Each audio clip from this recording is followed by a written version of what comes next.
Welcome, family, welcome. Today's discussion is feeling racial battle fatigue.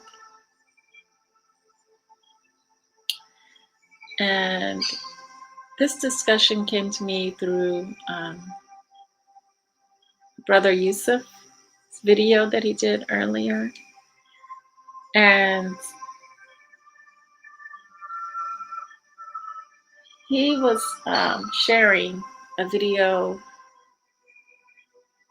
done by Dr. Shonda. I follow her, I follow both of them. And I thought that was a very deep discussion, a serious discussion, because he hit on how you're just pretty much left, we're pretty much left out here with nothing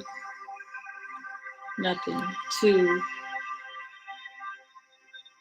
as far as psychology is concerned, you know. And he talked about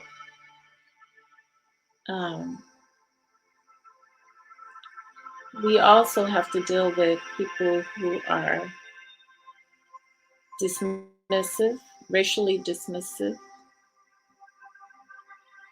And in my own experience, I remember speaking with my cousin, who's a psychologist, who went to school for psychology. And trying to talk with her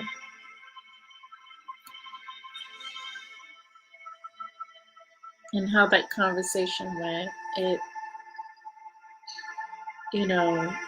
she turned around and called me a racist for my views. And from there, I, realized that some of our people are really programmed in this society to think that it is possible that the game can be played on both sides, but it can't. Only one-sided. Only one-sided. But I wanted to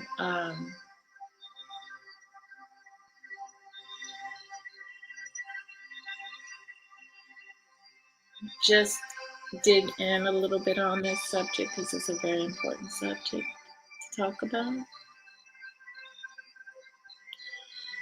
And control is in the heart of the issue. And other people trying to control another people through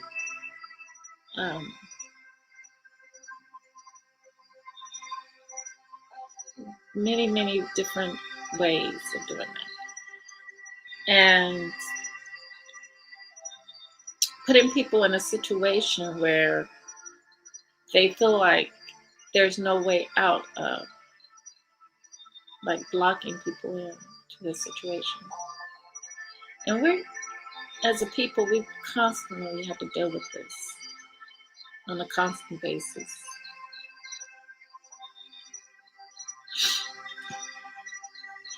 And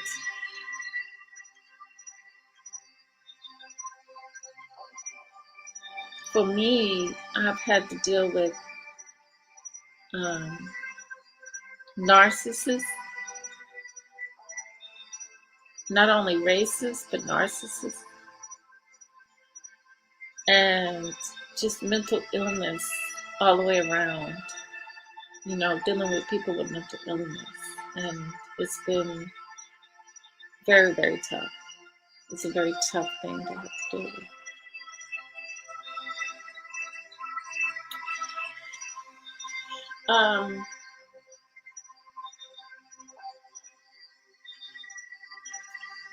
And it makes you crazy. It puts you through a lot.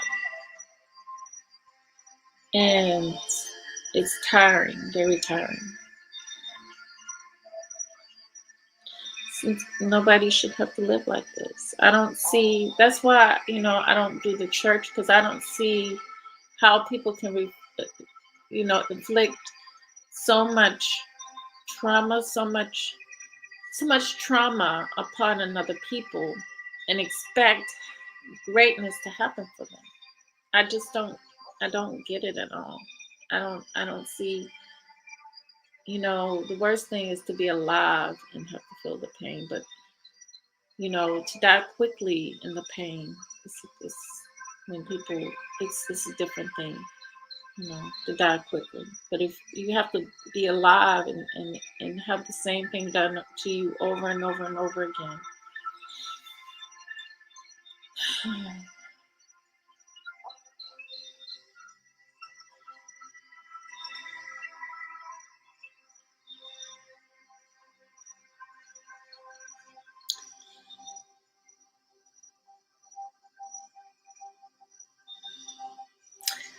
Let me see if I can find her.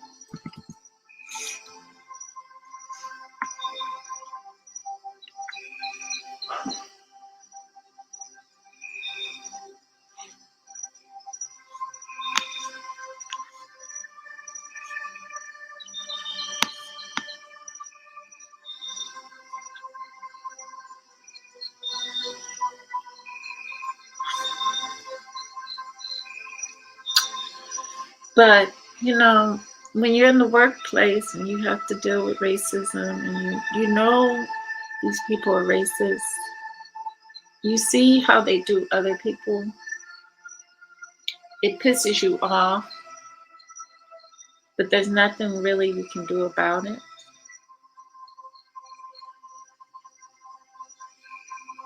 And then I come from a racist place.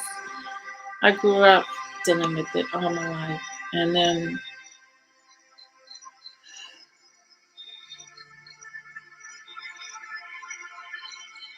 you in the one place you least expect to have to deal with these things, deal with being a woman, plus having to deal with your race.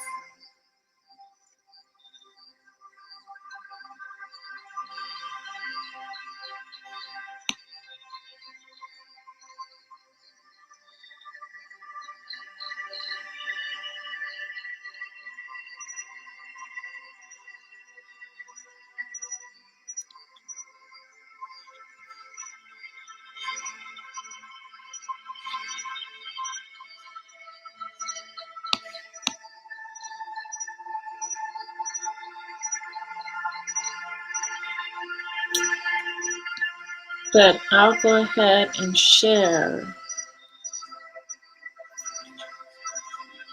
what she had to say, because no one can really say it the way she said it.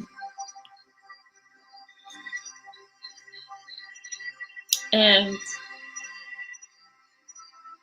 what we need is, a lot of places will not allow you to have um, Black psychologists. But now, if you're not, they'll just give you, because a lot of, I forgot what they were telling me about the psychologists. It's like they don't allow them to do certain things. And that keeps them from being able to see the people that look like them.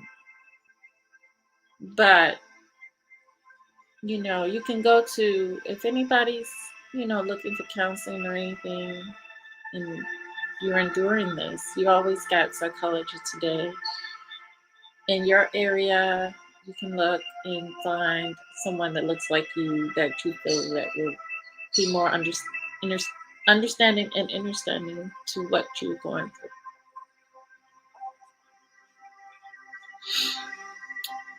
So,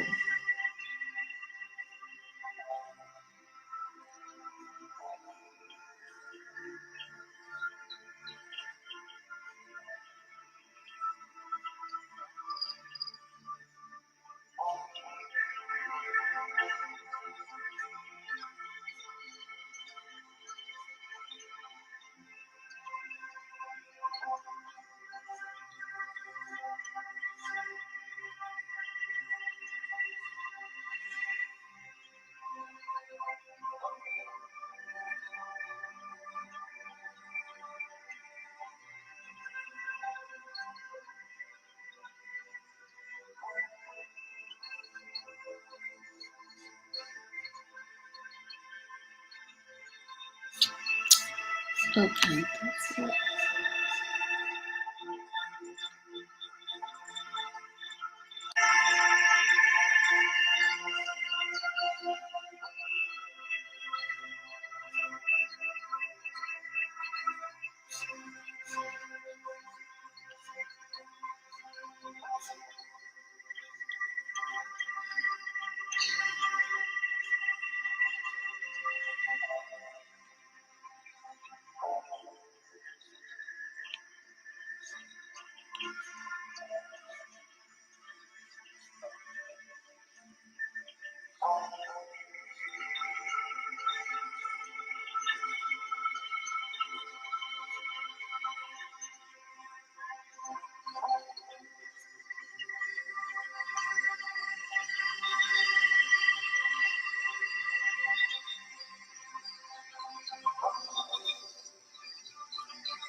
Okay, hold on a second. Hold on a second. Ooh.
Hold on a second.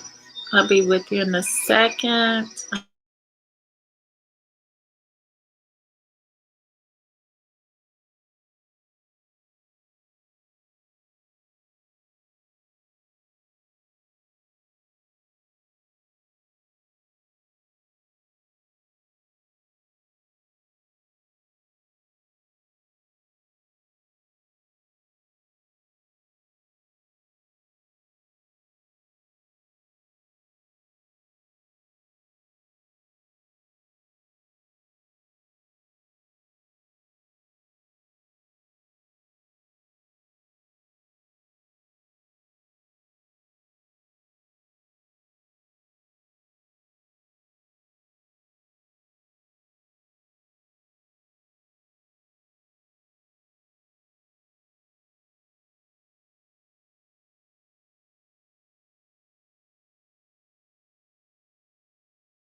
Thank you for bearing in there with me. I finally found her video and I can share it now and we can discuss this thing because it's really it's going to be really hard for me to talk about.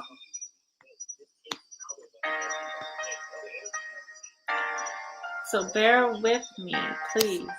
Um,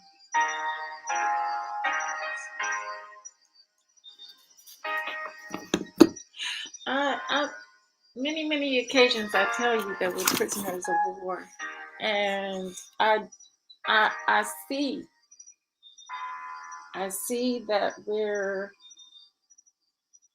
that a majority of the people are delusional out here, and oh, you know what? I'm thinking that I might do like a spiritual reach out tonight, and like I did at the house, because my room is very cold right now in my house, and I feel like there may be. I've been feeling lately since we left the Moses Myers house, like there's spirits with me.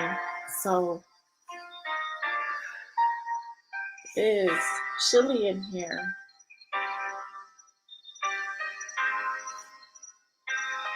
So yeah, I'm gonna probably turn my screen on and let me get this fixed here. Take that on. And we might see what we can reach out to tonight. What information we can get tonight.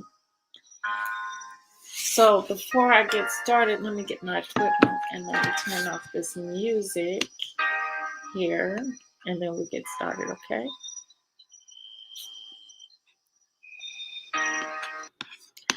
Little stress-free, relaxed music. So, hold on, family. Let me get my stuff.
I think I'm gonna go ahead and start her video up a little bit. I just didn't want to miss anything while I'm moving back and forth. Hey, Parrot. Hi, Mr. Parrot Brain. How are you doing tonight? Welcome. I'll be with you in just a moment. Let me get this.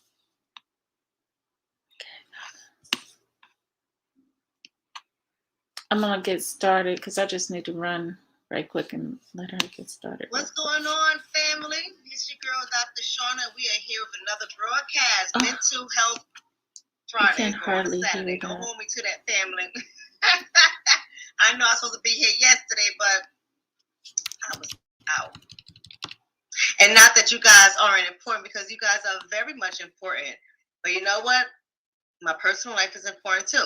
But we are here. We're going to have a really good conversation. We're just going to call this one here Mental Health Saturday.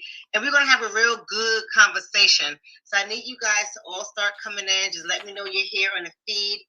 Go ahead and let's take care of some housekeeping things. Share the video. Share the video. Make sure you let everyone know that we are on. If you are on YouTube, give the video a thumbs up. Make sure you hit the subscribe button and the little notification bell so that you can be notified when I'm going live. If you are on Facebook, make sure you share the video. Give me your little emojis. Give me thumbs ups, likes, hearts, whatever the case is.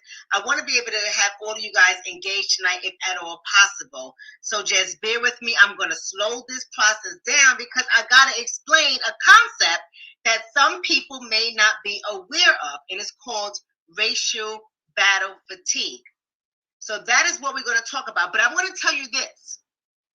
When you go look up racial battle fatigue, based on what I'm sharing with you guys tonight, not only will you have a better understanding of what it is, but I am going to help many of you guys see it from a whole different angle. We're going to have this discussion because it's going to require us to look within ourselves. Shout out to my community member, Sid. Thank you for that donation, brother. I appreciate that. And I'm glad that you're actually on live. I hope you stay on tonight because we're going to have a really good conversation. This is going to require so many of us to look into ourselves, right? To see where we're showing up on the bad side of racial battle fatigue and where we are victims. And I don't like to use the word victims, but for sake of understanding, I'm going to say victims. What's going on, Lee? How you doing? Here's all my community members coming through. These are members of the channel.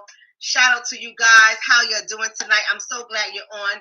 So let's go ahead and get started. Make sure you share the video. I love every last one of you guys. Here's Charles. Although Charles is not a community member, he's a long-standing follower on the community, on our channel, and I really appreciate it.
Yeah, they clicked me. I got clicked out. I don't know what happened, but I got clicked out. So I'm gonna get back in here.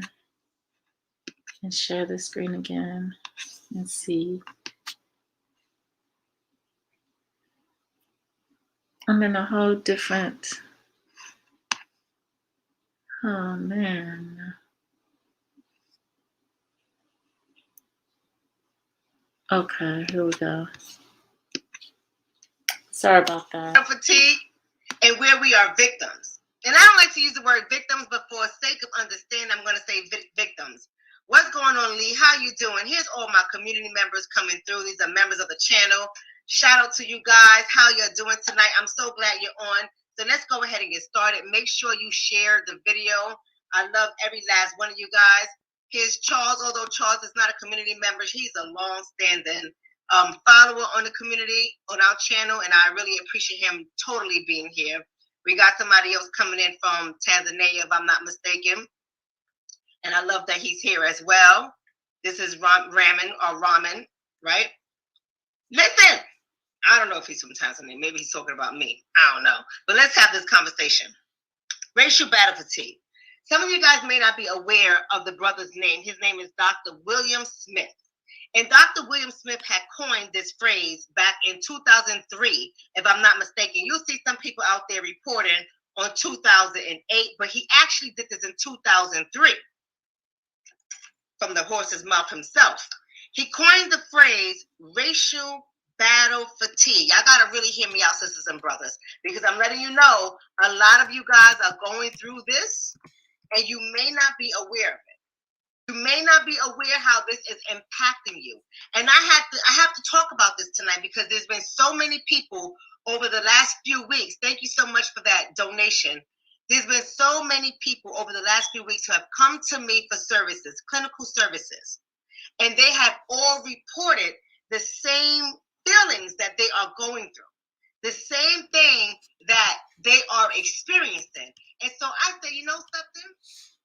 This is very familiar. And I had to sit back and say, where did I hear this before? And of course, it was Dr. William Smith, when he talked about racial battle fatigue being similar to those who have trauma, who were veterans of war, right? It's like, it says racial battle fatigue is like similar to being on a battlefield.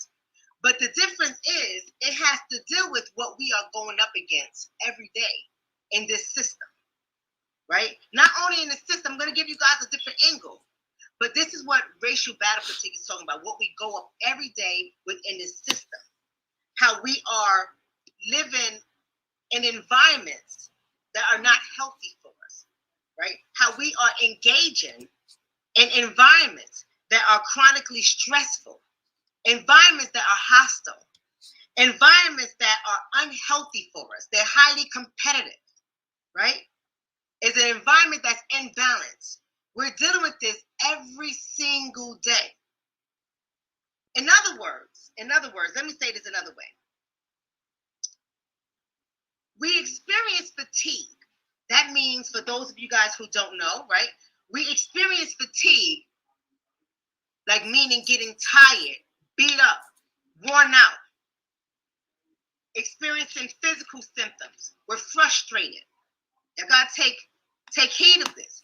We're frustrated. We're defensive. Very. What happened?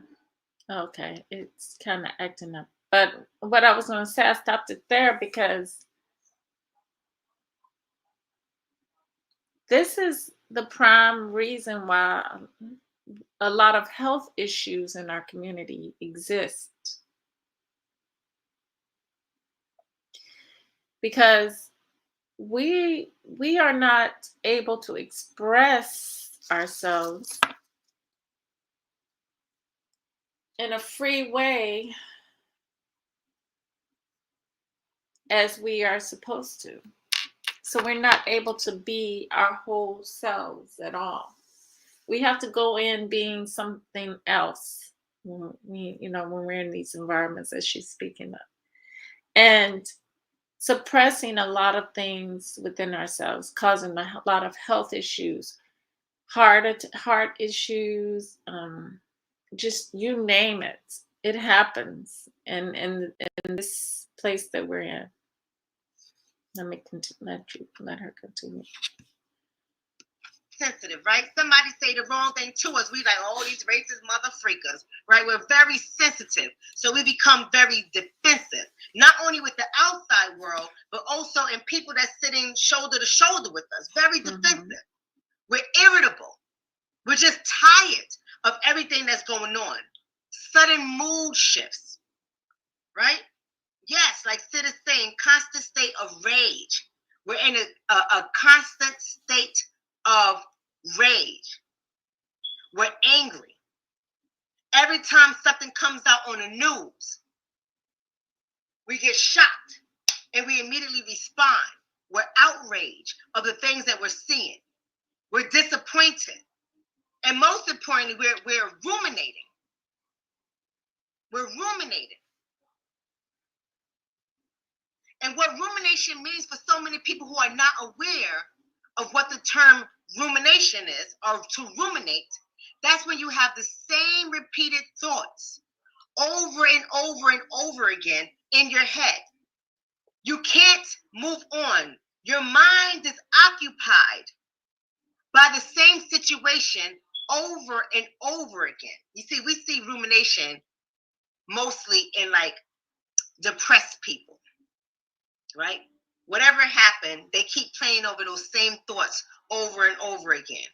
Or we may see rumination and people who are victims of sexual abuse or other violence. They can't get it out their head, so they're constantly talking about it, are constantly reliving it, are constantly thinking about it. This is what rumination looks like. And there's been so many people who have come to me and they said, you know, I don't know why, but it seems like I can't move past these conversations. I'm so frustrated at work. I'm frustrated with my family members. I'm frustrated with media. I'm just frustrated. And everything I do, it all seems to go back to what we are experiencing here in this country. And I'm tired. I'm tired. And I know that the people who are coming to me for counseling are not the only ones that is experiencing this.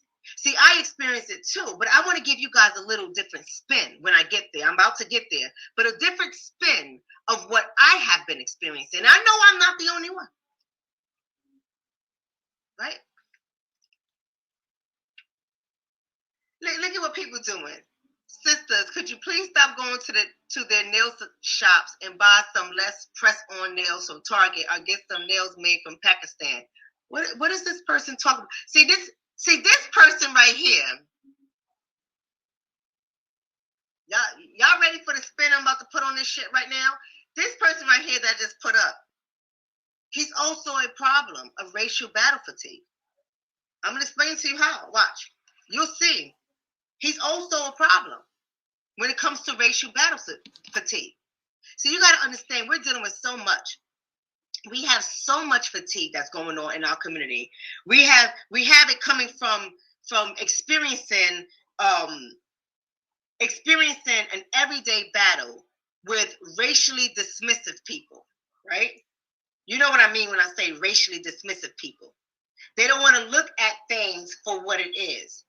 They always want to dismiss what you're going through, and they chuck it up to other things. And that's very frustrating for so many of us because it's like invalidating our feelings and invalidating our experience. And then they try to gaslight us and make us feel like we are the crazy ones. Like we are not aware of what is going on. We know what's up. Everybody else knows what's up as well, but they push away from it. They rather deflect about it. We don't get an opportunity to deflect. We have to deal with it every day of our waking lives. So to be dismissed by others contributes to our racial battle fatigue. To have to go up against demeaning, insensitive people contributes to our racial battle fatigue. Having to be in hostile work environments or hostile racial work environments or hostile racial environments, period, contributes to our racial battle fatigue. We have to deal with this on many different levels. See, every time someone hears about race, what I'm noticing, too many people narrow it down to individuals, right? Individuals, not realizing that what we go through is not just on an individual level.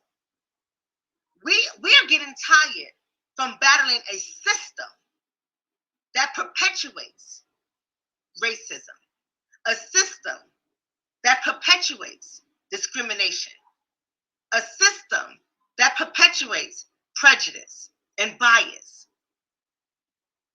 I know a lot of us get caught up on individuals. The individuals don't bother me. The individuals don't bother me. The individuals don't wear me out. It's the system that wears me out. But I want you to know our community as a system. Listen to what I'm saying here.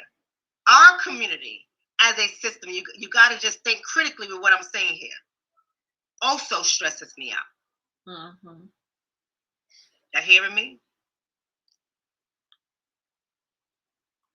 You hearing me? See, let me show you how my community operates as a system.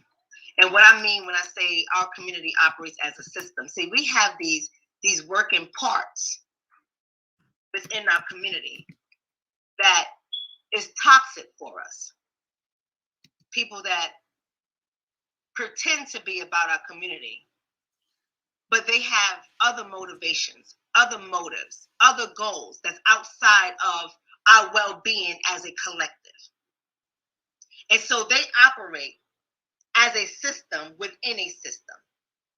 So it's like those of us that are going up the system, we're working overtime because there are people in our community that operate like a system. And what they do is they look for opportunities for them to ride this race thing while at the same time hurting members of the community. Does that make sense? Are you guys following me what I'm saying? It's bad enough that I'm noticing our community struggles with looking at things that are gross and obvious, right? We get so sensualized and caught up on things that are obviously racist things, right? We know that. We see it clear as day. Somebody says you can't wear your hair in locks and go to the school and you get kicked out. And even though we know it has everything to do with race, they try to make it about hair, right? We get so upset and we get outraged because those things are gross, meaning like they're out there, they're obvious, you can't get away from it. But the system within our community, what they tend to do is ignore the many assaults on our community that is adding up. And the many assaults that they ignore is not just coming from outside sources. Oh, I don't know if y'all hearing me. I don't know if y'all hearing me. Let me say that in a different way. We have people in our community, family, that is working against us. And so many of us have our one-track glasses on, our blinders on, right? Our blinders, we have a one-track mind, we have our blinders on, that we ignore the forces within our community that are going against us because our eyes see them as, oh, they're just like us. We turn around and we keep marching forward and we don't really stop to examine, are they really just like us? See, there's people within our community that are playing on the race card. Let me tell you something. I'm trying to tell y'all. They're contributing to our racial battle fatigue. They will play on the race card Big time. Oh, let me share. And then when those of us who bring up the many assaults that are outright attacks on our community, they ignore those things. And therefore, it keeps what we are experiencing, it keeps it going. It perpetuates the issue that they're choosing to ignore because it doesn't serve them any purpose. You following me? Are you following me? Y'all don't have to block Tanjon Zoo, whatever the person's name is. Y'all don't have to block them. Just keep the name in mind and the statement in mind, because I'm going to show you guys how that statement also contributes to what we're going through. And this is what I mean when I say there's a system. See, some of y'all are in a system that is working against us and don't even realize. You think you're helping us. You think you're helping us, but you're not. And if you stick with me long enough, you're going to see exactly what I mean when I say you're not really helping us. And if we're not aware of these little microaggressions, that are happening within our community, right, we're never going to change. Because we always look at what's coming from outside of our community as an attack on us. Right? Sid says she didn't mean it, doctor. I don't know who you're talking about. Let me know who you're talking about, Sid. We're always looking at what's coming from the outside of our community. If somebody says something about us and they're not from our community, we're overly sensitive, we react, we respond. And then there's people in our community that will ride that wave to keep us angry, to keep us, riled up, keep us mad, enraged, frustrated, and they will ride it. They will ride it, and they will ride it, and keep on riding. But when little attacks come toward us within our community, like don't act like we don't have a lot of shit that's coming from within our community that is wearing our asses out as well. I'm going to go over those. Just bear with me. We have a lot of shit within our community that's wearing our asses out. We have a lot of people in our community that is contributing to the madness. But because it's not done in an obvious way, we're not realizing the effects it's having on our community. Because we've been so conditioned to look at the attacks from coming outside of our community. Even with the framework of racial battle fatigue. It is a way of us to look outside of our community and look at the perpetrator being outside of us that we have to watch out for. We're trained to look at the microaggressions that is seen in advertisement, or the microaggressions or outright aggressions that are seen in propaganda. We're trained to see that easily. We're trained to see the layered insults that we deal with on a daily basis. We're trained to see the insults that center on our race, the layered insults, our race, our gender, our class, our sexuality, our language. Some of us, immigration statuses, our facial features, our accents. We're trained to see the threat from the outside of us, taking layered insults at us, layered insults on the Black man, layered insults on the Black woman, layered insults on the poor, layered insults on those who are same-sex, layered insults on so many different people within our community. We're trained to see it coming from outside of our community. And that is what they're classifying as racial battle fatigue. Because we're fighting against individuals and we're fighting against systems that are attacking us because of these things, primarily our race, but these other issues too. But what about those intra attacks that comes from within our community? And it actually helps perpetuate white privilege. It actually helps perpetuate white supremacy. But it's coming from within our community, the all-out attacks on each other from within our community. So we're battling outside of our community. We're battling inside of our community, and it's driving many of us crazy.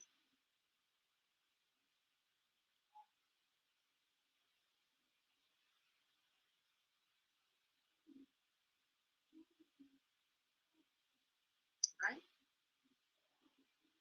So, Tanjan, if I misunderstood you, I apologize. I'm somebody who can straight out apologize. So you're right. I didn't see your earlier comment. I just saw the things about the nails. Right?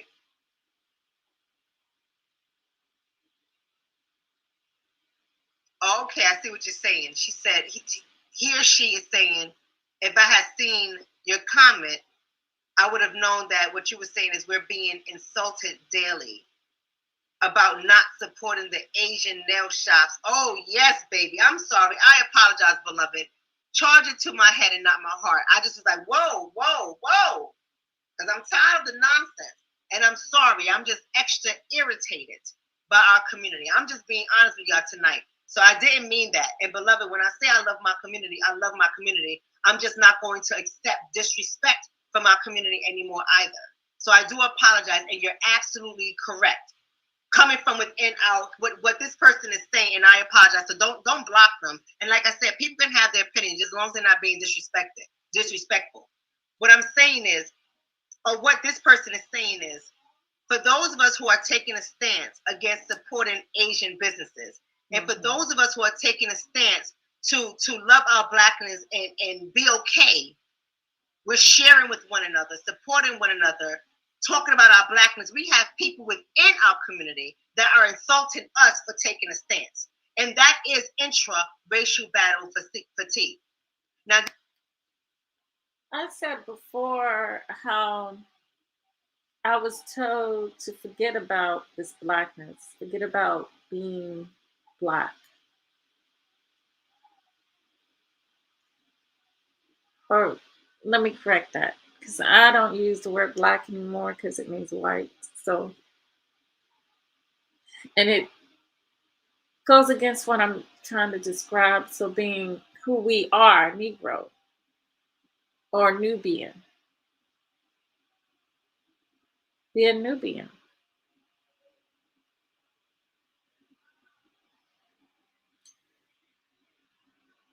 To a sense,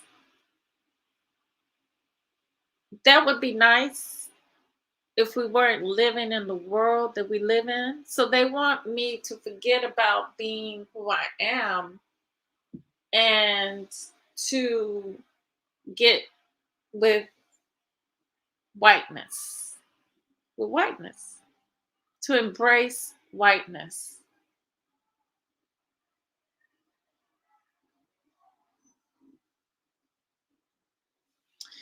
So, like she's saying, people in our own communities, they're delusional. They're in a state of delusion, and it affects us. It affects, I can't get that out of my mind that I was told that. And so much other things I've been told. So let's finish up. This is not what Dr. Smith talks about. This is what Dr. Shauna talks about. Because I think we have to get ourselves to a place where we're not only looking at what's coming in to our community from outside of us, but we have to start examining what's in our community that's hurting us as well. I hope that is making sense. Right? And that's exactly what is happening. We have to deal with the people that's within our community that is elevating white privilege, that is elevating white supremacy, and they're not even aware of it. Right? So I don't know about you guys, but one of the feelings that I have from our community, not just going from outside of our community, but I'm tired. I'm tired fighting the cancerous Negroes in our community. I'm just being honest with you. I am so tired. Thank you so much for that compliment, David. He says I am beautiful. I'm so tired of fighting within our community. Everything is piling on us. And people are riding the wave. outside of our community. People are riding the wave inside our community, and it's just making it worse for us. Let me explain what I mean. Think about what's going on here. You guys got to really think critically and look at what's going on here. Let's talk about the pandemic for just a second. This is not going to be a video about the pandemic, so don't worry about it. I'm not telling you guys to take a vaccine. I'm not telling you guys not to take the vaccine. You guys already know my stance on it. Just because this is my stance on it don't mean I'm telling y'all what to do. But I want to talk about the pandemic for just a moment. How it's an all-out assault on our community, from outside of our community and within our community. The pandemic, how did it now become about race? Think about that for a second, family. Yes, somebody said it's truly exhausting. It's truly exhausting. See, I'm telling you, I'm taking my time with this because I really want y'all to hear what I'm saying. I want y'all really to stop for just a moment and think critically. I've seen it coming, and what makes that issue about race is we should have never forgotten about the past. You should never forget about the past. It's always the same thing coming back around. I wish I could share this video with you, another video. Let me see if I can share it real quick. Because I knew, I spoke about the witch hunt to you guys before. And it's something we have to be wary of. Not really worried, but proactive,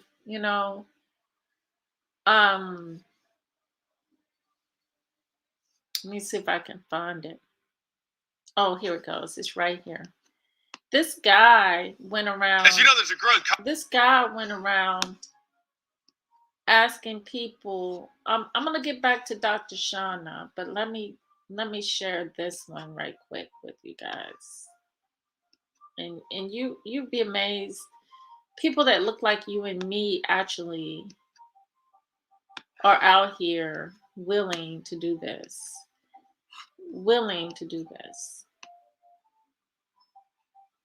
But I'm just going to share it.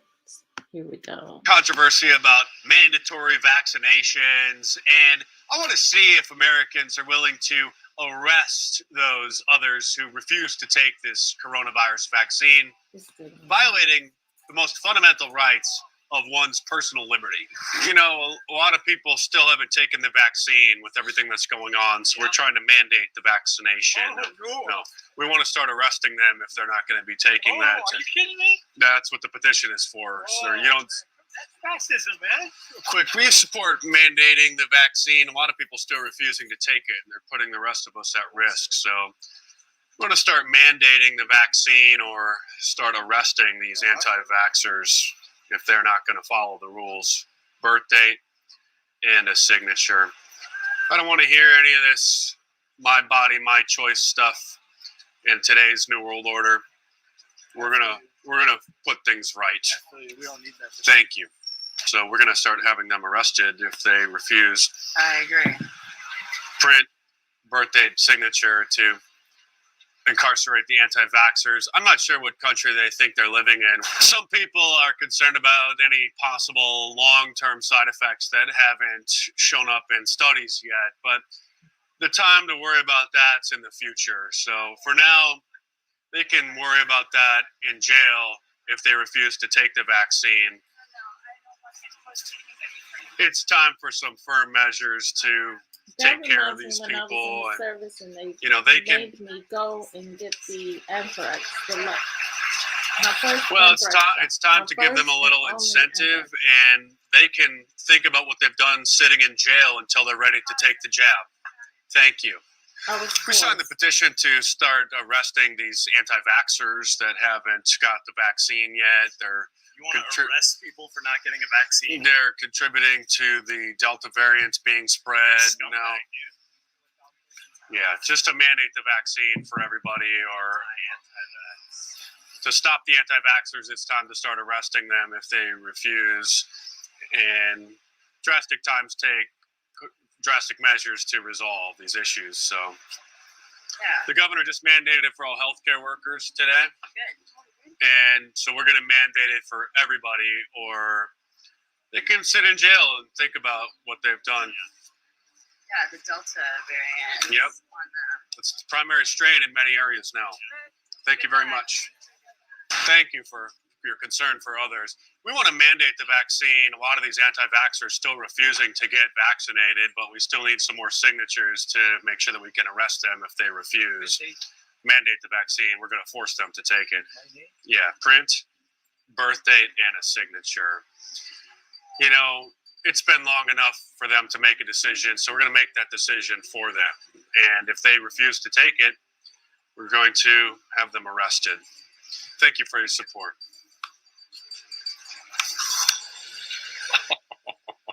You over 18? Yes. We support mandating the vaccine. Governor Newsom just mandated it today for all healthcare workers, but still a lot of people refusing to take it. So we want to help encourage them by mandating it or arrest like anti-vaxxers. Yeah, we're gonna have to put them into safe centers to keep them away from the rest of us. So print, birth date, and a signature. You know, desperate times call for desperate measures. Well, there's got to be some criminal penalties for those who refuse to take the vaccine. And if they're not going to make that decision, then we could put them into jail and they can think about why it is that they're refusing. And when they decide to take it, we can let them back out amongst the rest of us. So thank you for supporting that. Do you really think that'll happen? Well, the vaccine passports are coming, and they're already in other countries where you can't go to the store or to the out to eat, and they're coming here, and we'll be able to identify these people. And if they refuse, then we'll have them arrested. That's what I think should happen. Support mandating the vaccine. A lot of these people still refusing to take the vaccine and putting everyone else at risk. We want to start. I wouldn't sign that ever. No. Yeah. What's wrong with that? We figure it's time to mandate that. Any possible long-term side effects that haven't been detected yet, we can maybe deal with that in the future. A signature there as well to Let's stay 6 feet away. mandate the vaccine. Can't do that, sir. Thank you. We hope to support the mandatory vaccination program. A lot of people still refusing to get vaccinated. Drastic measures need to be taken. These people can think about what they've done when they're sitting in jail. Thank you. Throw them in jail until the rest of us, so the rest of us can be safe from them not taking the coronavirus vaccine. Is that really what it's about? Yeah. It's the only way that we can protect the rest of us. Just print, birth date, and a signature. Wow, 100%. It's been long enough, and we don't need these people walking amongst us. Right. So we're going to put them in jail if they continue to refuse. There will be a 30-day window where they can go and get vaccinated before they're arrested. Right. But until then, we're gonna take care of them. Good. Yay. Thank you. We don't want to help the program. Why would you not? I think people can choice, it's up to them. Well, we're going to help them make that choice, and they need a little incentive to. Even though it's not real, it's amazing to see the people that would actually get involved and would sign something like that. That I did that video the other day, Idiocracy. I hope you all seen that movie by now. It's beyond me. Do people really think about these things? Because they affect them as well. Very dangerous. So let's get back to Dr. Chandra.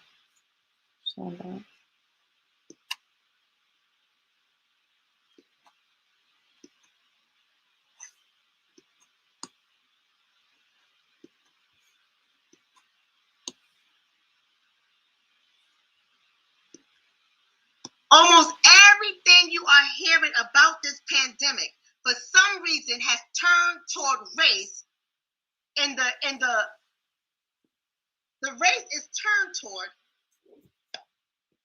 us. And I don't know about y'all, but that shit is tiring. Think about the pandemic for a second. With all these outright attacks from within our community. One of us don't want to take it and we speak out against it. Then they want to say that we have misinformation, we're misinformed, and they're attacking us because they're helping their system. When do you not have a right to say what you want to take and what you don't want to take? And then they try to turn it on race. I don't believe that some of these so-called Black leaders are out here talking against the vaccination. Do you know how many people in our community is dying? That shit is tiring. Do you know how many people in our community is dying from poverty?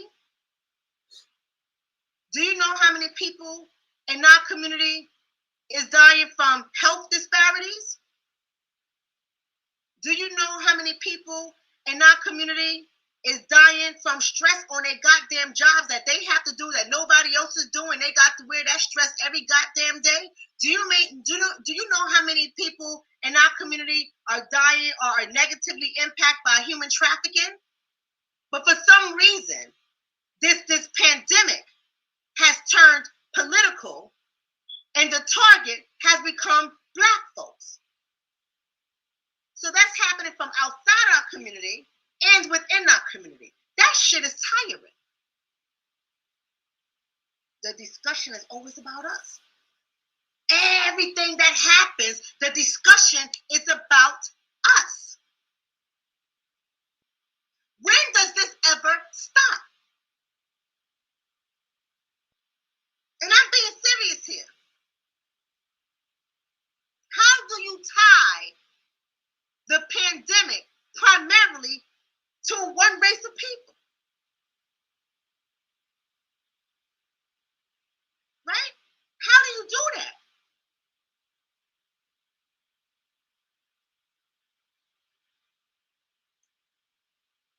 How do you tie the pandemic and couple it with classism and then code it with the icing of race? How do you do that? Sick minds do that. Very sick minds. Does anyone else see this? And it's happening from outside our community and in our community. It is happening from outside of our community and within our community.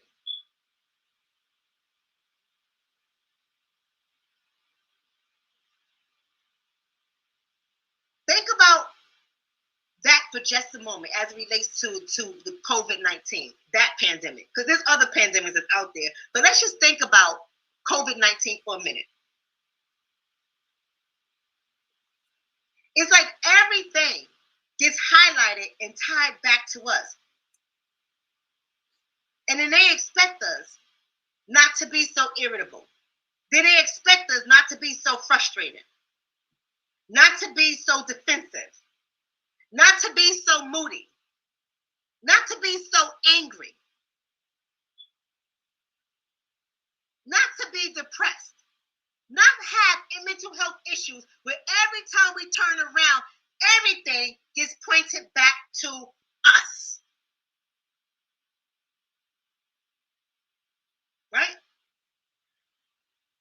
The other pandemic that is being created, both by those outside of our community and within our community, is the pandemic of race. So we talked about the virus, right? We talked about the pandemic, the actual pandemic of COVID-19 being turned on us. Now everything you see regarding race is turned on us. You got people with their all-out assaults. They're no longer micro assaults. They're all-out assaults all over social media. Everybody is seen attacking us, attacking us, attacking us, attacking us. Then they strategically put on panels, on news, or on social media interviews, all this stuff. Black people against black people, attacking black people, attacking the black people, attacking the black people. That's all we're seeing every goddamn day, and I don't know about you all, brothers and sisters, but I'm tired. I'm tired. They have made every pandemic possible about us. The pandemic on classism is about us too. Both from within our community and outside of our community. Of course, when it's coming from outside of our community, it takes on a whole nother layer. It's more gross and obvious. It's more in your face, and it makes it very apparent that your money's no good here. But what about the classism that comes from within our community against each other as well? It's tiring, family. This shit is tiring.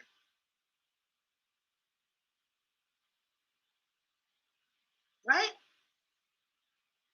Are we really thinking about this? Are we thinking about racial battle fatigue within our community? Or are we only focused on how white people and other people make us feel? See, because this is what I feel. And when we're only focusing on how white people and other people make us feel, right? What we do. When I talked about racism before within our own community, we see colorism. Colorism is a part of it. But where does colorism come from? Colorism is born from, let's say I had a white grandmother. So I have a white grandmother, and I'm in a family, so I'm gonna have all kinds of people in my family, right? I'm gonna have black and white people in my family, quote unquote black and white people, but let's do the crayon color just for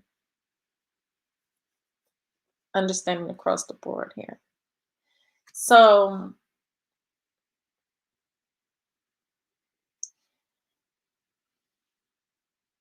you have this bias because you're gonna get it from the white side of the family anyway. It's a bias. The mentality can't really go anywhere. It's there. I don't care. You being in a relationship does not change the mentality. Cannot change that racial mentality. It may seem like it is, but that's just a delusion. That's just an illusion of everything. So that's where it would start. That's where it would start. Because racism and making another people feel inferior exists. It really does exist. So therefore, it's going to exist in that family dynamic as well. And it's going to spread all through our community. And that's what it does. That's what it does. And it's like it's an attack. So basically, what we are going to be as Black people, what we're going to be indulged in is whiteism. It's on our, TV. It's in our world, everywhere we go, whiteism, even in our families. So we're going to get the idea that they're secretly trying to tell you in your subconscious mind that white is better, white is great, white is better, white is great. So this spreads out throughout people and creates a delusional state. And that's what happens. So people, like the other day at the 16th block, I wanted to say maybe I was seeing the same woman over and over again with the white man. No, it was impossible to see the same woman over and over again with the same white man. There was so many interracial couples, but the dynamics was Black woman, white man.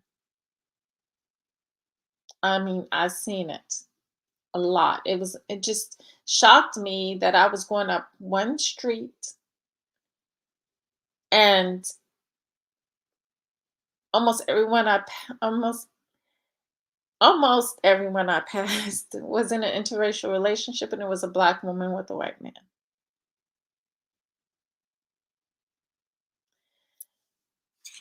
Is we ignore how we make each other feel. It's like we sweep it under the rug, or we try to make light of it, right? Because it's so much better to blame everybody outside of our community, not realizing that both these jokers are wearing our asses down. And you know who's on the front line? It's us, family. It's the Warriors family. We are the ones on the front line. We are the ones that are experiencing the fatigue, the racial battle fatigue on a daily basis, because every day we're waking up and we're fighting. The people that are ignoring it within our community, they're adding to it. They're adding to our fatigue. Everything is tied back to race. It doesn't matter if it's about the COVID-19. Oh, black people this, black people that. It doesn't matter if it's poverty. Oh, black people this, black people that. It doesn't matter if it's classism. Well, what about the working poor blacks, middle class blacks? Everything is tied back to us. But you know what? Are we really examining what all these different pandemics are highlighting? Whether it's the pandemics on race, the pandemic on class, the pandemic on the virus. Are we realizing that all of this highlights white supremacy? All of this highlights Black white supremacy. All of this highlights white privilege. Let me tell you what it highlights. And pseudo-Black. She's right about that. But I see degradation. I see destruction. I see idiocracy.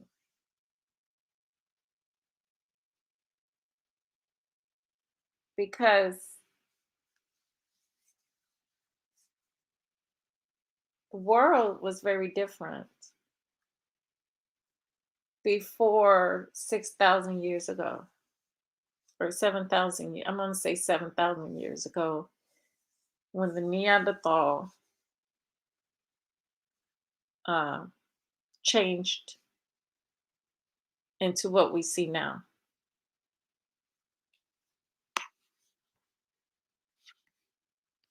Privilege.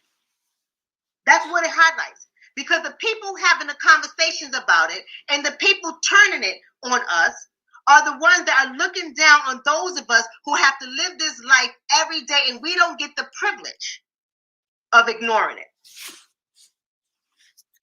Does that make sense what I'm saying, family? We don't get the privilege of ignoring it. We can't turn a blind eye to what we're experiencing every day, to what our children are experiencing every day. We can't turn a black eye to it.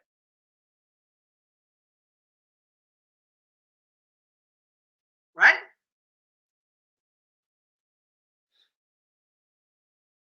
We got to really think about that.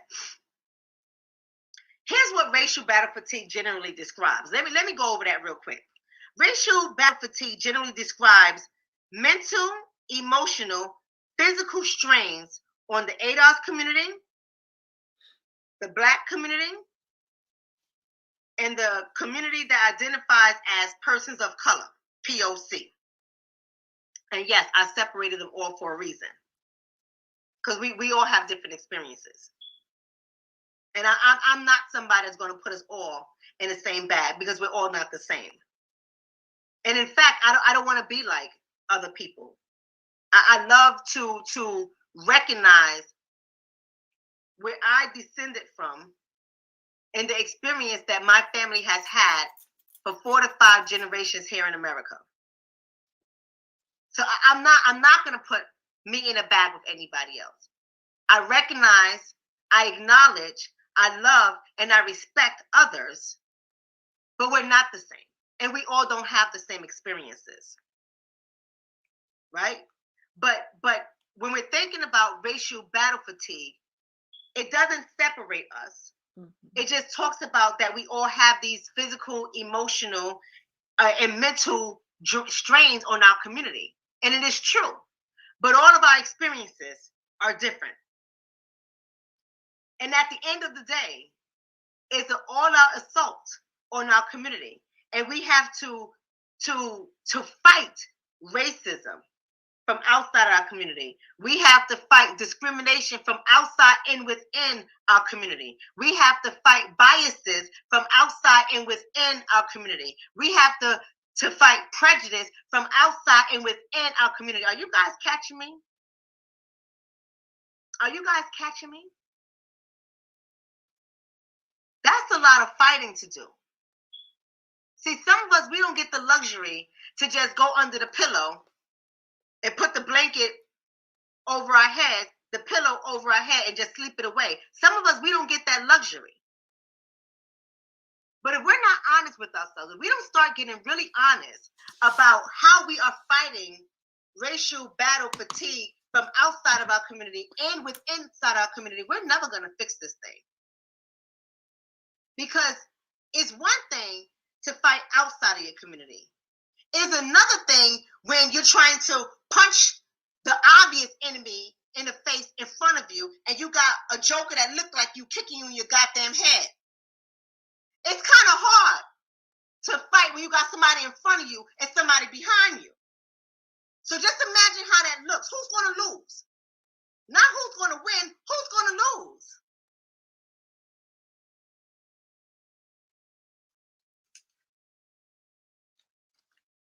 See, that's the problem that I have with racial battle fatigue. I think Dr. William Smith does a great job with identifying what it is. And I think he has given so many of us, especially those of us in academia, he has given so many of us a platform to talk about our experiences from colleagues, right? White colleagues in the system, the multiple systems that we have to engage in. He has given us all a language that we can use to describe our experience fighting these systems that we are engaged in. But see, what it failed to do, in my opinion, is give us an understanding of how we're fighting a system within our community that is tiring our asses out as well. Is it just me that feels that way? See, what his theory or his theoretical framework, what it fails to do is to examine those of us on the front line in our community, the warriors that are experiencing an all-out assault on our community of intra-prejudice, intra-discrimination, intra-bias, an all-out assault. We can't come on here and just offer an opinion and talk without being fully attacked by people that look like us. We can't stand up and say, you know, we're not going to take this anymore. This has got to stop without having jokers in our community making it harder for us because they're aligning with the white supremacy or white superiority that exists in America. They find comfort aligning with that. And some of them don't even know that they're aligning with it because they're just so used to being a cancer. Are we going to get into the cancers in this community? We're going to get into the cancers in this community because that's what they are, right? We got to understand that it's very disappointing. It's very disappointing when we see one another outright attacking us. Oh my God, here we go again. This is what y'all doing. This is ridiculous. I can't stand y'all. Oh my goodness. I went to a black business. This is what we got. These goddamn black businesses. This is why I don't F with ninjas. Y'all know y'all don't say ninjas, right? Y'all know y'all say the other word.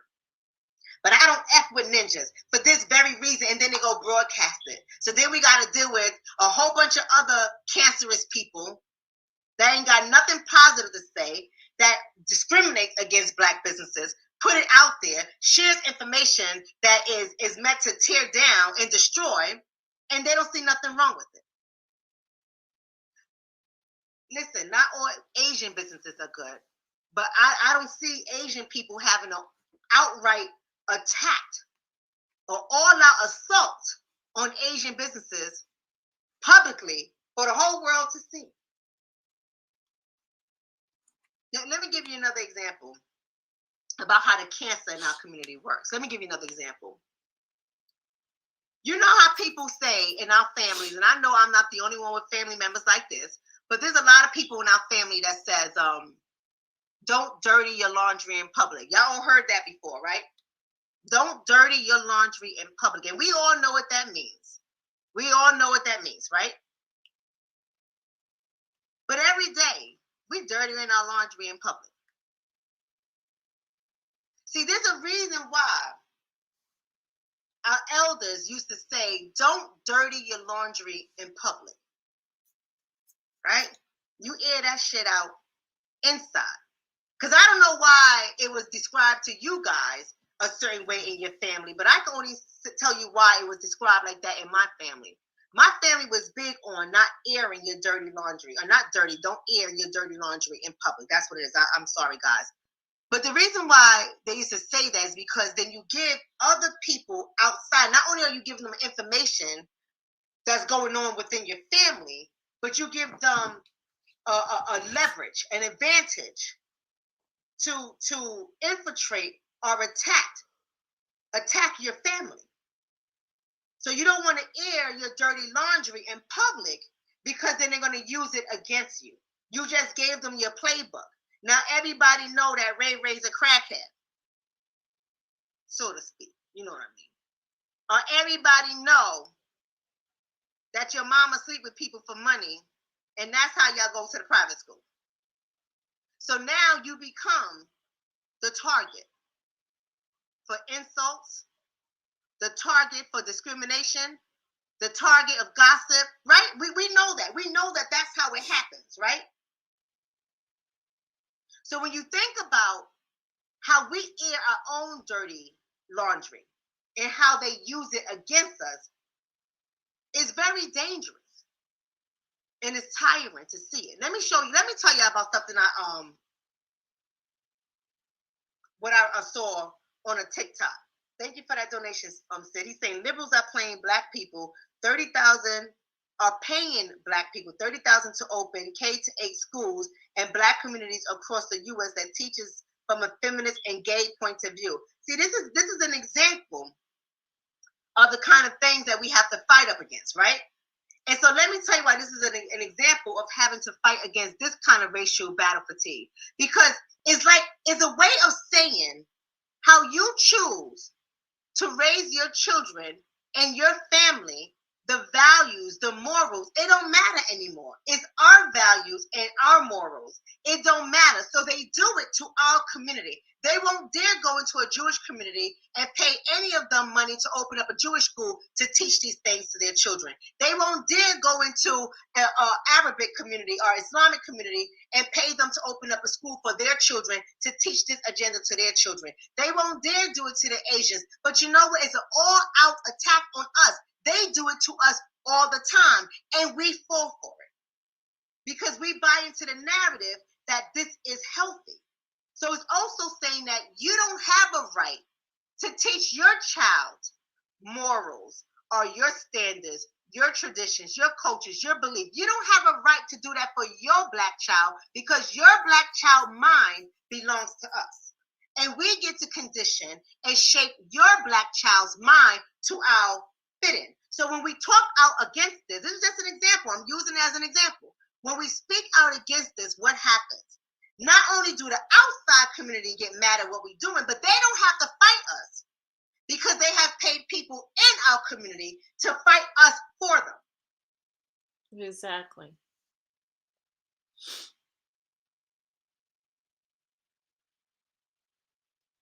Right?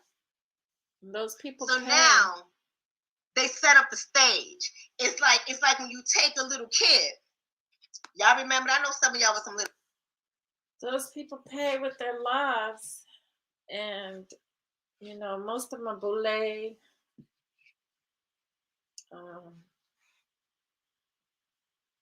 definitely a lot of our entertainers, they pay. Look at Bill Cosby. He paid his son. I mean, we think that's why I'm talking about the delusion. There's so much delusion out here of grandeur. Let's just finish with this. Little bully asses. So y'all know what I'm talking about because a bunch of y'all some bullies too. But it's like you all in a crowded place and you know child A got beef with child B. And so child C is the instigator. So child C pushes child A into child B so they can see child B fight child A, and child A can't fight and they get their ass whooped. You understand what I'm saying? Let me say that to you differently.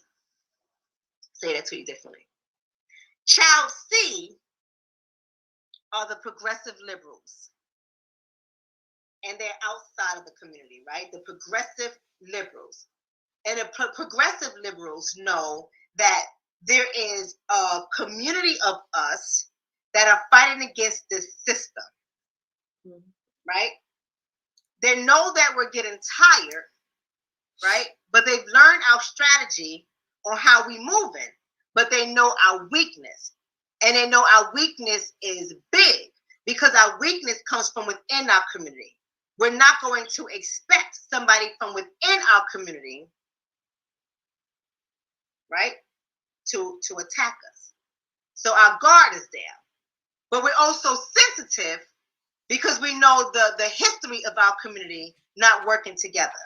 We know the crab in the barrel mentality in our community. We know the people who will sell your ass out just for some butter biscuits in our community. We know these things exist. And so what Child C does is recognize, so the Child C is the liberals, the progressive liberals. Y'all know who that is. You know, I can't say certain things or y'all won't be getting in trouble on YouTube, but y'all know who the progressive liberals are, right? We have the progressive liberals are noticing the weakness with Child A and the weakness in Child B, but they know that Child A and Child B are not connected. They're actually enemies. So the progressive liberals puts a bug in the bully's ear, and the bully ear are the people within our community that think higher than those of us who are the majority in our community. They think higher than the undereducated. They think higher than the people who are working class or impoverished. They think higher than the people who don't speak the king's language properly. They think higher of the people who live in the inner cities. So they're the bullies. And the progressive liberals know if I can just push Child B into Child A, a fight is going to happen. Oh, you're not getting it. You're not getting it. Let me say it a different way because y'all not getting it. So the liberals, the progressive liberals, is Child C. We're clear on that, right? And Child C comes with a bag of money and a bag of promises. I'm going to put you on TV. I'm going to give you $1 million contract. I'm going to promote you. I'm going to make sure your children get into the best of universities and give your children an endowment to pay for them to go to these university if only you'll fight Child A.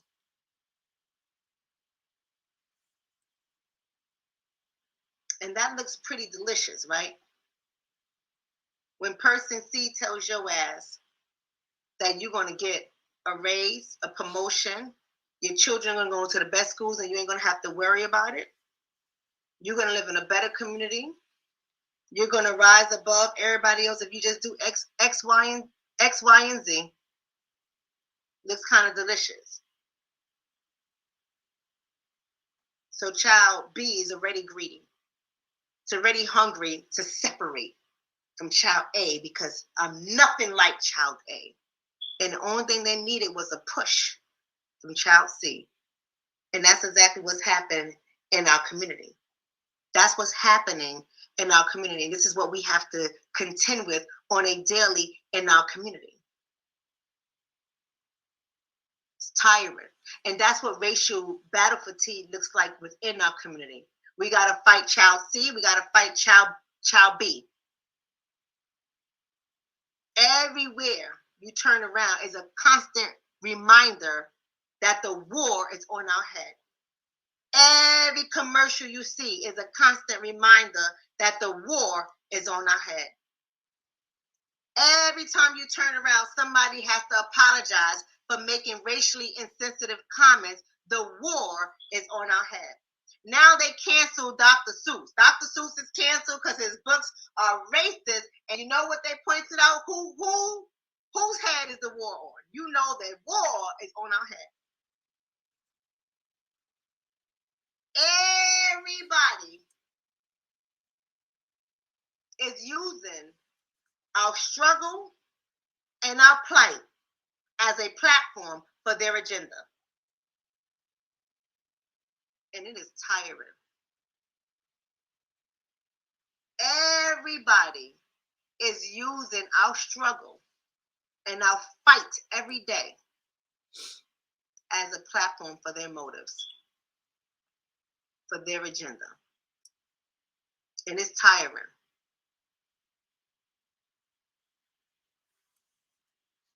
We're tired. There's an all-out assault if we have a difference of opinion in our community. You got people calling stupid Negroes this, stupid Negroes that. You got people taking jabs at each other on social media, taking jabs at each other in interviews. It's all set. We are like, you know what? You know what it reminds me of? Remember the teachings about history, how the oppressor used to make us fight each other for their entertainment. Right? Y'all remember that? I know y'all.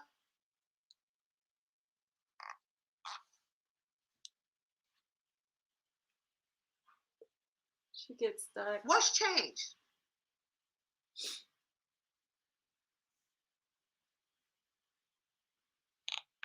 Right? Everybody gets entertained by watching us air our dirty laundry in public.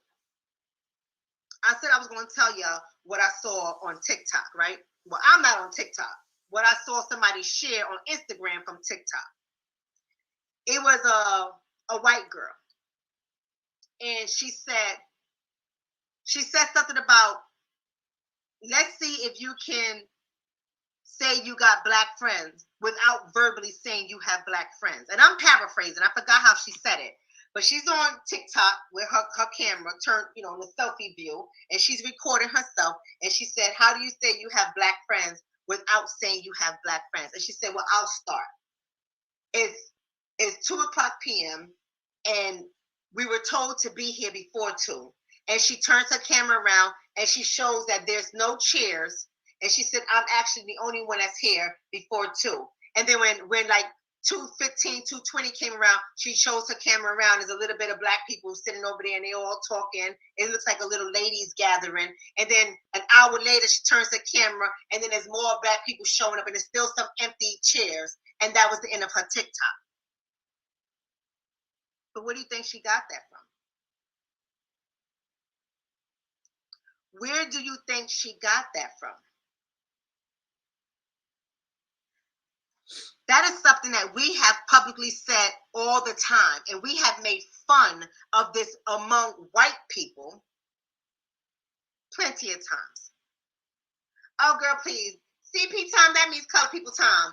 They'll be here soon. Just be patient, girl. Oh, you're the only one here. Next time, don't come so early. You're going to learn, girl. Oh, you're going to be a part of this family. You're going to learn. We always late. Oh, don't worry about it, girl. Get here 2:30, 3 o'clock. You be fine. Everybody going to be late. We on CP time. So we saying that to our one so-called white friend. And so now she's on TikTok and she's saying, how do you say that you have black friends without saying you have black friends? And she's doing that. But I bet you all those jokers, this is what the cancer, we're about to get the cancers in our community. I'm about to get to that right now. I bet you all those cancerous people would still be cool with her, being her friend. They will find it funny. They will find it funny when they realized that she shared it on TikTok. And you know something? A couple of other Black people sent it in my inbox, and they were laughing. Word. Ha ha ha ha, because they think it's so funny. Word. Thank you for that, author. I appreciate that. Thank you for generously giving away your clinical knowledge for the purpose of helping the masses to understand and relieve the racial distress. Thank you for that, sister. But that's what happened. See, that's what racial battle fatigue looks like when it's on the outside and on the inside. Because not only did I have to be disturbed that a white girl is doing this for her followers because she thinks it's funny, because we have gotten so comfortable airing our dirty laundry in front of her. And then I'm also frustrated and aggravated that Black people who are her friends is okay with this as well. That's what it looks like. That's what it looks like when you are battling it from the outside and the inside. That is exactly how it looks. And this is what we are going. But another way of looking at it is that's why they're jealous of us. That's why they want to be us. Because is it a good thing to be consumed by time? Who's right and who's wrong?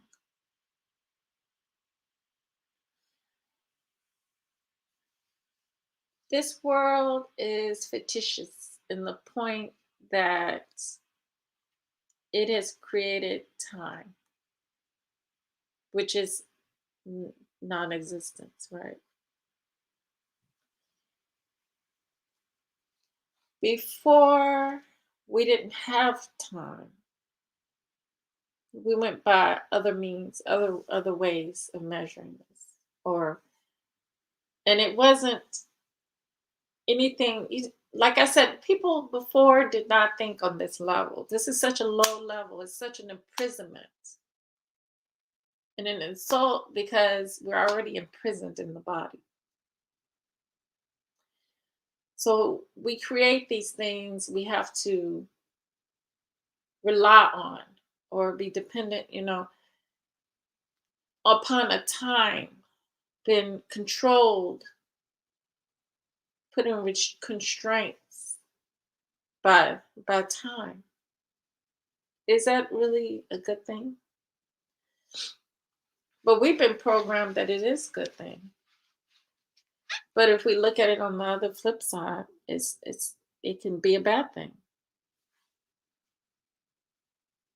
So who looks bad?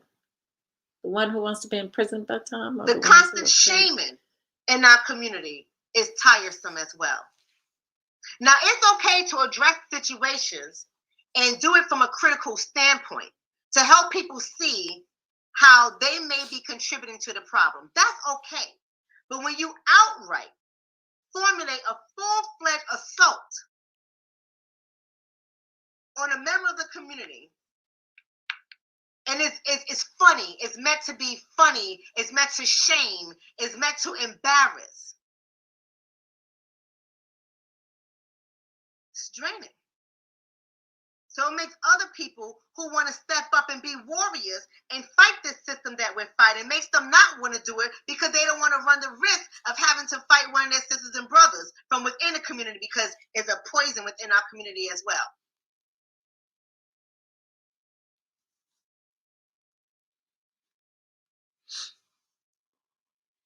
Then we got the sellouts.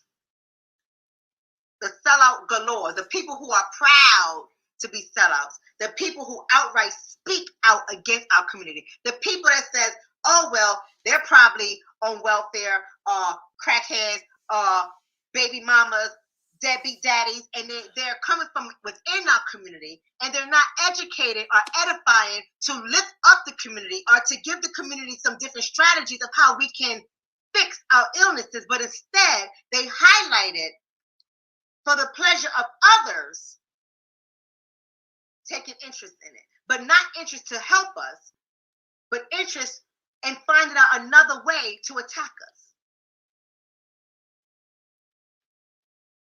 You see what I'm saying? You understand where I'm coming from with that? And we feed into this. So we got to fight the sellouts. We got to fight the Negroes.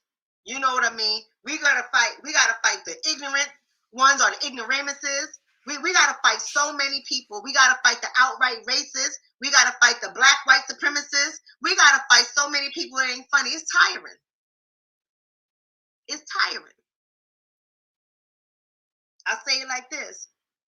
Too many people in our community are dying from the cancer cells in our community. And I'm not talking about cancer how you know it. See, think about how this happens. Let me give you this analogy, what I'm thinking of, and I'm out of here. I'm gone. Let me give you this analogy. When I say the cancer cells in our community, y'all do know how cancer works, right? You do know how cancer works. And for those of you guys who don't know how cancer works, cancer pretty much in layman terms are when the cells in your body are not dying off for new cells to come. Or some of the cells are mutating, right? And they're taking over and they're killing the healthy cells in your body. That's what a cancer is. So I want y'all to think about it like this. When we think about intra-racial battle fatigue, right? I want you to think about it this way. We got some members of our community who are mutating.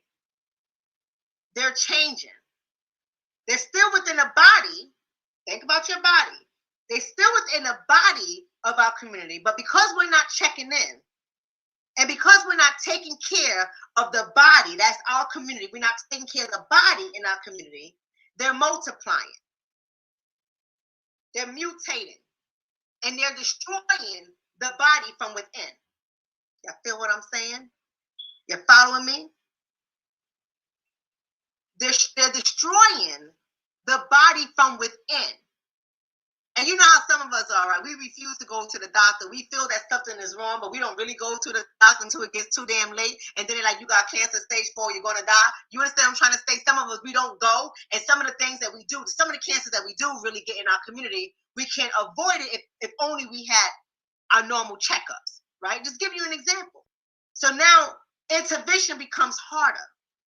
And we try to change it. We try to fight it. We try to treat it. We try to cut it out of our community, but we can't because it has mutated so much. So now the body is taking over. And we're like saying, we don't do something about it. And we don't cut off that part of our community. It's going to get worse. So some of us, we go in and we operate. And we try to cut out the cancer people in our community. Cut them out. Get rid of them. But it has already metastasized. That means it has already spread it. So yeah, we may cut off this one person, but that one person, all of their nasty negative words that they have spewed about our community has already spread it throughout the community. So now we are up against something we can't fix. Because it has taken over. Does that make sense, family? Does that make sense, family?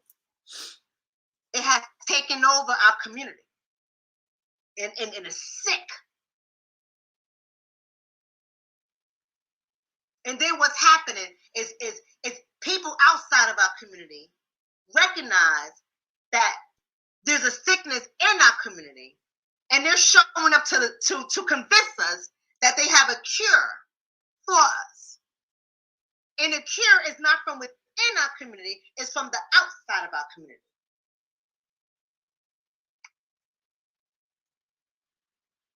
Right? And we don't realize that every time we take the so-called cure from outside of our community, we're actually getting worse. We're actually getting worse. You understand what I'm saying? Are y'all following me, sisters and brothers? So who are the cancers in our community? I hope y'all okay with the speed that I went. I had to slow it down, right? I had to slow it down. I hope you guys are okay with the speed because I want y'all to capture that.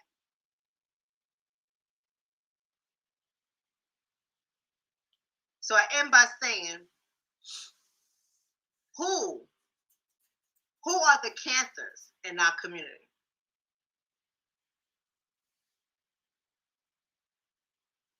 I want y'all to recognize that. Because we got to really start looking at the cancers in our community to get an understanding of why we're not healing, to get an understanding of why we are wearing our asses out. See, if you don't know who your enemy is, if you don't know who you're fighting, you're going to lose. Exactly. See, some of us, we out there with the gun, and we don't even know who the enemy is. We just have a joker telling us, well, your oppressor's the enemy. So we all out angry at the oppressor. Meanwhile, the joker that's telling us that our oppressor is the enemy is on the radio control talking to the oppressor, letting them know our location. That's what the cancer looks like in our community. So we got to start identifying. See, it's easy. It's easy for us to say, oh, this person would be considered a cancer. Oh, this organization would be considered a cancer. Oh, these people will be considered a cancer. That's easy. That's the obvious. That's the gross and the obvious. But are you a cancer? Just saying. Are you a cancer? So think about it. Like for example, let's take what young elder is saying right now for just a moment. Young elder saying the church is a cancer. Now I know that many people in our community will agree with the young elder, but I'm gonna get churchy on you for just a second. Just a second, I'm gonna get churchy. Now, those of you guys in the Christian community, who makes up the church? This is what I mean when I say we have to think critically. Who makes up the church? Come on, family. See, it's easy for us to say the church. The church. The church. The church. And I'm not saying you're wrong. But who makes up the church? There you go, naturally, G, right? We are the church. So if we are the church, who is the we?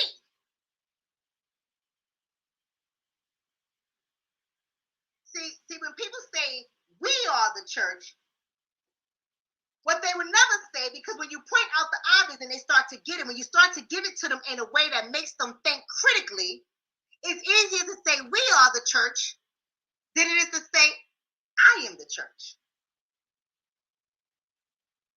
Oh, y'all didn't catch that. Y'all didn't catch that.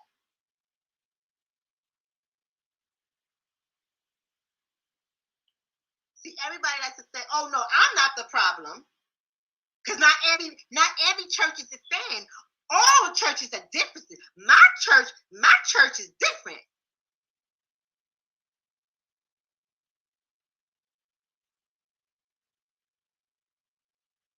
Because then they don't want to have to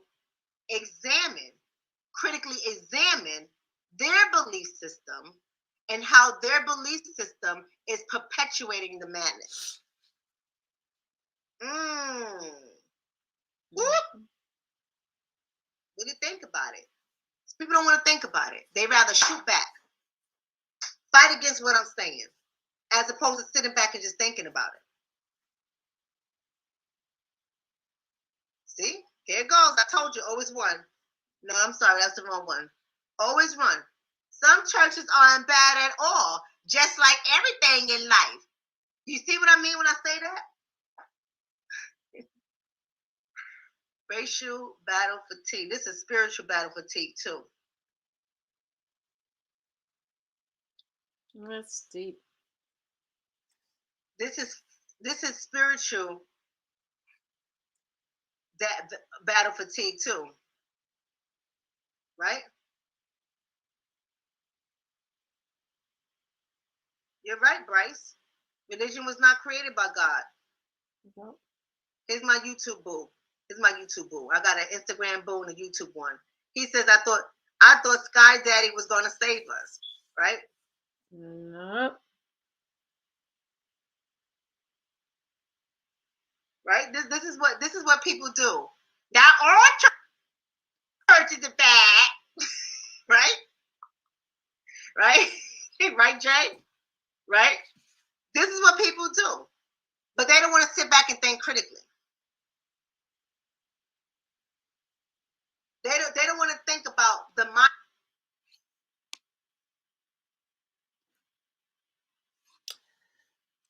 Well, family, I'm going to leave the link to this video in my comment section.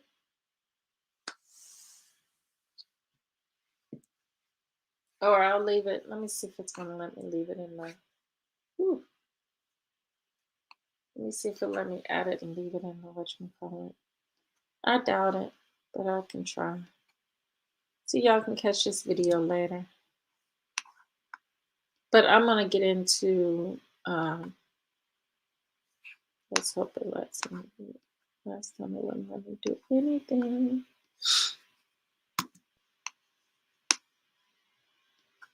I wanted to do some communications, at least try to. Let's see. I need to upload an image. Let me cancel that. I already got an image. I just need to save that. But it should be in there. Broadcast must be scheduled. Oh, that's what they're calling about. But it had already started, so.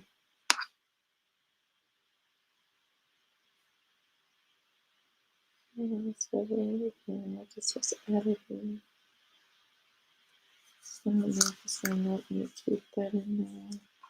It's probably gonna give me a hard time. It's probably not gonna stay. So I'll just put it in the comments. But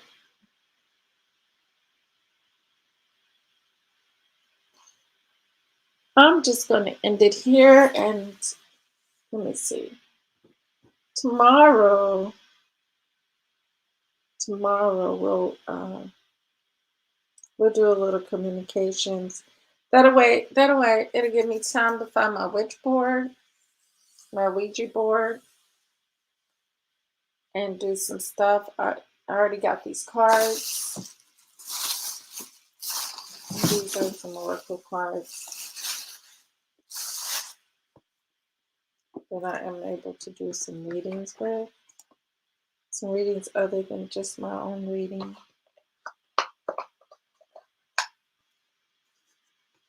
These beautiful oracle cards I just got. Very beautiful. So let me see. Let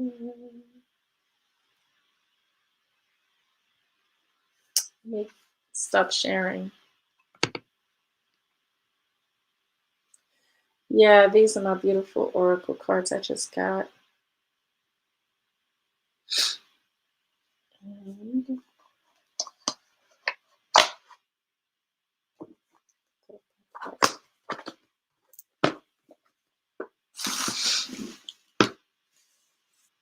And of course, this. Now we have this tool to communicate with. And I think I'll just wait till tomorrow before we try to do this.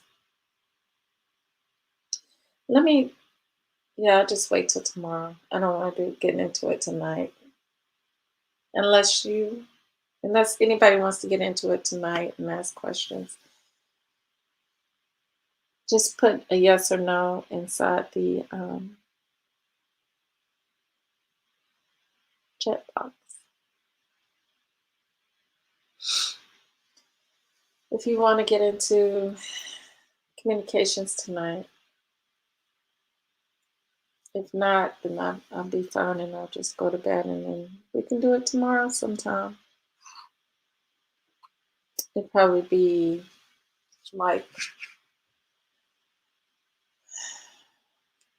in the evening tomorrow.